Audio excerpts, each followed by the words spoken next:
Hello বন্ধুরা, আবারও চলে এসেছি নতুন একটি ব্লগ ভিডিও নিয়ে। অনেকদিন কোনো ভিডিও দেওয়া হয়নি, তাই আজকে আমরা চলে এসেছি ব্যান্ডেল লাহিড়ী বাবা আশ্রম।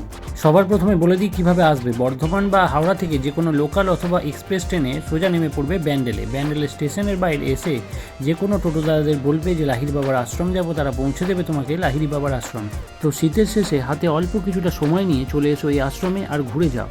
আশ্রম খোলা থাকে সকাল 10টা থেকে দুপুর 12টা পর্যন্ত এবং বিকেল 4টে থেকে সন্ধ্যে 6টা পর্যন্ত। আশ্রমের ভিতরে সৌন্দর্য অসাধারণ। আশ্রমের ভিতরে রয়েছে বেশ কিছু মন্দির, যার মধ্যে উল্লেখযোগ্য হলো শিব মন্দির, যেটা একেবারেই মিস করা যাবে না। এই মন্দিরটি তৈরি হয়েছে মাত্র 7 বছর হলো। লাহিড়ী বাবার আসল নাম শ্যামাচরণ লাহিড়ী। এই আশ্রমেও রয়েছে ভোগ খাওয়ার ব্যবস্থা, কিন্তু দুপুর 12টার আগে কুপন কাটলে তবেই আপনারা ভোগ খেতে পারবেন। ভোগ খাওয়ার কুপনের মূল্য মাত্র 80 টাকা। আশ্রমে রয়েছে থাকা খাওয়ারও ব্যবস্থা, যেখানে 1200 টাকার বিনিময়ে আপনি দুবেলা থাকতে এবং খেতে পারবেন।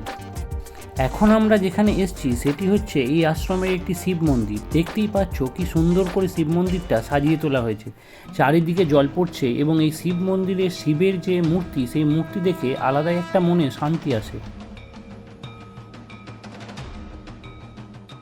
শিব মন্দির থেকে বেরিয়ে এবার আমরা আশ্রমের চারদিকটা একটু ঘুরে দেখে নেব কি কি রয়েছে এই আশ্রমে। আশ্রমের প্রত্যেকটা জায়গা খুব সুন্দরভাবে সাজিয়ে তোলা হয়েছে। তোমরা দেখতেই পাচ্ছ কি সুন্দর এবং নিখুঁতভাবে সাজিয়ে তোলা হয়েছে এই আশ্রমের প্রত্যেকটা কারুকার্য। বেশ কিছু দেবদেবীর মূর্তিও অসাধারণ নৈপুণ্যতায় ফুটিয়ে তোলা হয়েছে এই আশ্রমের প্রতিটা পাতায়।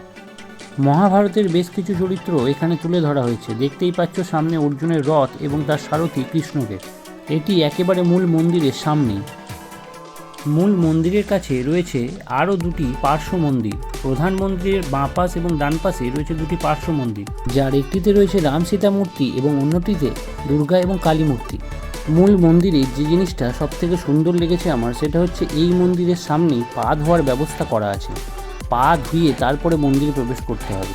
মূল মন্দিরে কোনো রকম ফটোগ্রাফি বা ভিডিওগ্রাফি অ্যালাউ নেই, তাই মূল মন্দিরে কি প্রতিমা রয়েছে তা এই ভিডিওতে দেখানো গেল না। তাই আর দেরি না করে একবেলার জন্য চলে এসো আর ঘুরে যাও এই মন্দির। আবার দেখা হচ্ছে পরের ভিডিওতে, ততক্ষণের জন্য বাই বাই।